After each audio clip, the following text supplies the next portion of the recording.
بسم اللہ الرحمن الرحیم۔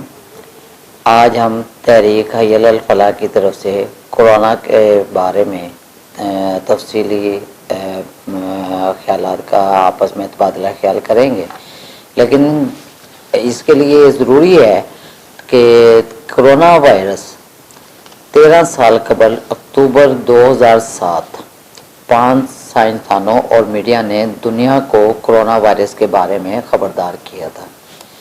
لہذا ہم یہ نہیں کہہ سکتے کہ کرونا وائرس تمام دنیا کو اچانک لپیٹ میں لے لیا، مگر عالمی طاقتیں اور ہمارے حکمران عالمی وبا کا مقابلہ کرنے کے بجائے دہشت گردی کے نام پر شروع کردہ جنگ پر خربوں ڈالر خرچ کرتے رہے، مگر چند ارب ڈالر خرچ کر کے اس وبا کی روک تھام کے لیے کچھ نہ کر سکے۔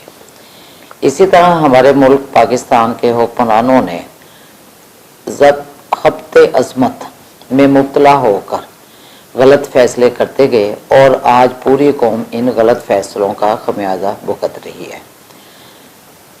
سب سے پہلے پاکستان کی حکومت کو جب یہ وبا پھیلی تھی تو اس نے ایک بولڈ قدم لیا اور چائنا میں اسٹوڈنٹس جو تھے انہیں وہیں پر ہی رہنے دیا، لیکن اس کے بعد ہزاروں کی تعداد میں جب زائرین ایران کی طرف گئے اور وہاں زیارت مقدسہ کی زیارت کرنے کے بعد واپس آئے تو ان کو روکنے کے لیے کوئی احتیاطی تدابیر نہ کی گئی اور نہ ہی انہیں روک سکی گورنمنٹ، اور اس وجہ سے جو کہ ایران میں یہ وبا کرونا وائرس پھیلی ہوئی تھی، اگر پاکستانیوں کو تپتان کے بارڈر پر روک دیا جاتا یا ان کا وہاں مناسب طریقے سے علاج کیا جاتا تو یہ وبا کبھی بھی پاکستان میں داخل نہ ہوتی یا اتنی جلدی اتنی تیزی سے اس کے امراض نہ ہوتے۔ اس کے علاوہ ہم نے کبھی سوچا بھی نہ تھا کہ ہماری زندگی میں کوئی ایسا وقت بھی آئے گا کہ مساجد ہمارے علماء کرام ہی ہمیں آگاہ کریں گے کہ مسجدوں میں جا کر باجماعت ادا نہ کریں، نماز گھروں پر ادا کرو، اور اتنا خوف پلایا کہ لوگ موت کے ڈر سے اپنے آپ کو گھروں میں بند کر لیا۔ حضور اکرم صلی اللہ علیہ وسلم جب بادلوں کو آتے دیکھتے تو فوراً اپنے صحابہ کرام رضی اللہ تعالیٰ علیہم اجمعین کے ساتھ لے کر مسجد میں جاتے اور اللہ سے رو رو کر دعا کرتے، جب تک کہ وہ بادل یا طوفان ختم نہ ہو جاتا توبہ استغفار کرتے رہتے، نماز میں گڑ گڑاتے روتے تھے۔ مگر آج ہمارے ملک کے علماء کرام نے مساجد میں باجماعت کا اہتمام موت کے ڈر سے ختم کرنے کا درس دیا۔ کیا موت گھر پر نہیں آ سکتی؟ کوئی ایسی جگہ ہے جہاں موت نہ آ سکتی ہو؟ علماء کو چاہیے تھا کہ وہ تمام مسلمانوں کو مساجد میں بلاتے اور باجماعت اللہ کے حضور توبہ کرتے، روتے، گڑ گڑاتے۔ یہی ایک طریقہ ہے عذاب کو ٹالنے کا۔ اب آپ اذان دیتے رہے ہیں، گھروں میں لوگ 10 بجے کے بعد کافی دنوں سے اذانیں دے رہے ہیں۔ دنیا کے کسی بھی خطے میں کوئی لمحہ ایسا نہیں گزرتا جہاں اللہ رب العزت کی اذان کی آواز نہ سنائی دیتی ہو۔ یہ صبح شروع ہوتی ہے اور شام تک دنیا کے ہر حصے میں گونجتی رہتی ہے۔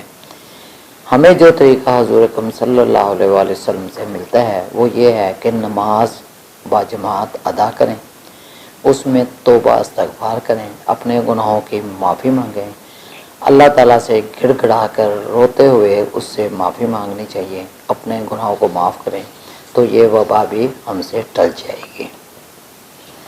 کرونا کی وبا پہلی دفعہ نہیں آئی۔ قرآن کریم میں ایسی وباؤں کا ذکر ملتا ہے جن کے باعث سرکش اور بد کردار قومیں برباد ہوتی گئی۔ قرآن مجید کی سورۃ الاعراف میں طوفان اور ٹڈی دل کے علاوہ مینڈکوں کی بھرمار اور خون کی بارش کو اللہ کا عذاب قرار دیا۔ کیا چند ماہ پہلے ہمارے ملک پاکستان میں ٹڈی دل کا حملہ نہیں ہوا جس کی وجہ سے فصلیں تباہ ہو گئیں؟ اس کے علاوہ ڈینگی کا حملہ نہیں ہوا جس کی وجہ سے بہت سے لوگ اس مرض میں مبتلا ہوئے اور انہوں نے تکالیف برداشت کی؟ ٹڈی دل نے ساری فصلیں تباہ کر دی۔ یہی ایک اللہ تعالیٰ کی طرف سے وقفے وقفے سے عذاب آتا رہتا ہے اور جھنجھوڑا جاتا ہے کہ میرے اور میرے رسول صلی اللہ علیہ وسلم کے اطاعت کے فرما برداری قبول کر لو، یعنی آتی اللہ و آتی رسول کی طرف آ جاؤ، اسی میں سب کی بھلائی ہے۔ 1981 میں جنوبی یونان میں آسمان سے مینڈکوں کی بارش ہوئی۔ سری لنکا میں مینڈکوں کے ساتھ مچھلیاں بھی گریں۔ 2001 میں بھارتی ریاست کیرالا میں خون کی بارش ہوئی۔ 2015 میں آسٹریلیا کے علاقہ نیو ساؤتھ ویلز میں آسمان سے مکڑیوں کی بارش ہوئی۔ ان واقعات کے اشارے بہت پہلے قرآن مجید میں مل چکے ہیں، یعنی اللہ تعالیٰ کا عذاب کسی بھی شکل میں کسی بھی جب قوم اس کے احکامات کو فراموش کر دیتی ہے، اس کے حضور صلی اللہ علیہ وسلم کی سنت کو ترک کر دیتی ہے، تو اللہ کی طرف سے ایسے عذاب وبا پیدا ہوتے رہتے ہیں، اور اللہ تعالیٰ یہی جھٹکے چھوٹے چھوٹے دے کر اپنی طرف رجوع کرنے کے لیے کہتے ہیں۔ لہذا ہمیں بھی اپنے حضور اللہ تعالیٰ کے حضور گڑ گڑا کر اپنے لیے توبہ استغفار کرنی چاہیے، گناہوں سے معافی مانگنی چاہیے اور شرک اور بدعت سے بچنا چاہیے۔ جو احکامات اللہ تعالیٰ نے دیے ہیں اور حضور اکرم صلی اللہ علیہ وسلم نے ان پر چل کر راہ مستقیم ہمیں دکھائی ہے، اسے پر ہمیں چلنا چاہیے۔ اب قرآن حکیم کی سورہ یونس میں کہ ہم نے فرعون کے بدن کو بچا لیا تاکہ آنے والی نسلوں کے لیے عبرت کا نشان ہو۔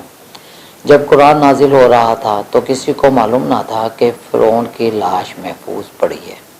تقریباً 3000 سال تک فرعون کی لاش ایک مقبرے میں پڑی رہی۔ 1898 میں فرعون کی منحوت شدہ لاش کا سراغ ملا۔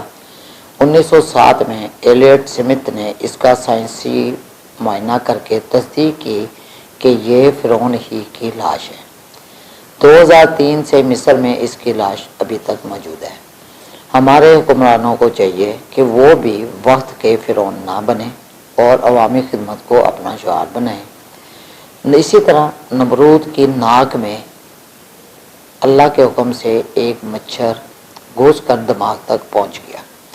جب یہ مچھر تنگ کرتا تھا تو نمرود حکم دیتا ہے کہ میرے سر پر جوتے مارو۔ وہ تخت پر بیٹھ کر سر میں جوتے لگواتا تھا۔ جوتے بند ہو جاتے تھے تو مچھر دوبارہ تنگ کرتا اور اپنے آپ کو خدا کہلوانے والا حکمران اپنے درباریوں سے کہتا کہ مجھے پھر جوتے مارو، اور اس طرح نمرود جوتے کھاتے کھاتے جہنم میں پہنچ گیا۔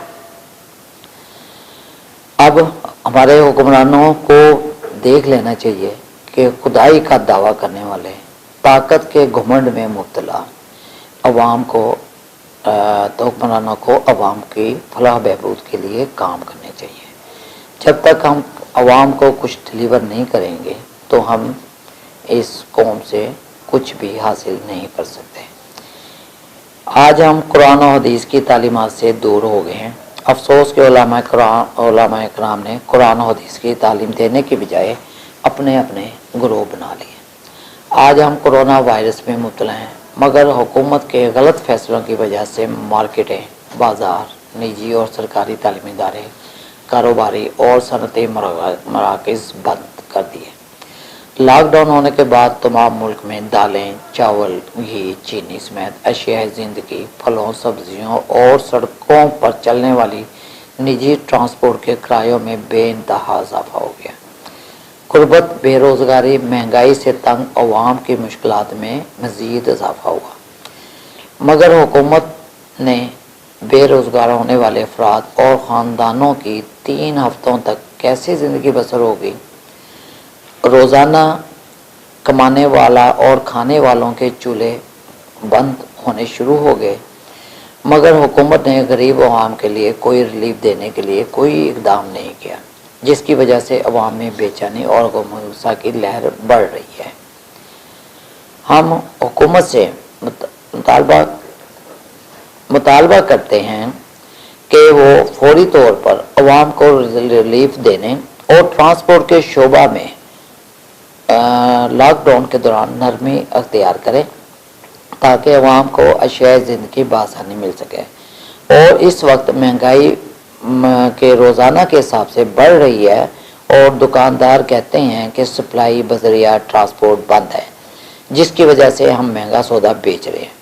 میری تاجر برادری سے التجا ہے کہ مشکل کی اس گھڑی میں ذخیرہ اندوزی اور زائد منافع کمانے سے اجتناب کریں، اللہ سے ڈریں۔ اس کے علاوہ میری علماء کرام سے گزارش ہے کہ وہ فوری طور پر مساجد میں باجماعت نماز کا اہتمام کریں اور اللہ کے حضور توبہ استغفار اور گڑ گڑا کر دعائیں مانگیں کہ اللہ تعالی ہم پر رحم فرمائے اور اس وبا سے نجات دے۔ ہم یہ کیونکہ مساجد میں آج کل فرض نماز ادا کی جا رہی ہیں اور ہم یہ دعا توبہ استغفار فرض نماز کے رکوع کے بعد اجتماعی طور پر دعا کرتے ہوئے اللہ تعالیٰ کی بارگاہ میں روتے ہوئے گڑ گڑاتے ہوئے اس سے التجا کریں اور کہ وہ ہمارے گناہوں کو معاف کرے اور ہم پر آنے والے عذاب کو ٹالے۔ میری اس وقت تمام سجادہ نشینوں، گدی نشینوں اور ایم پی اے یو سی کے چیئرمین سے اور خاص کر مشکل کی ہر گھڑی میں کام آنے والے صاحب حیثیت اور مخیر حضرات سے اپیل ہے کہ وہ اپنے ارد گرد رہنے والے غریب عوام کا خیال رکھیں اور ان کی ضروریات زندگی کو پورا کرنے میں ان سے تعاون کریں۔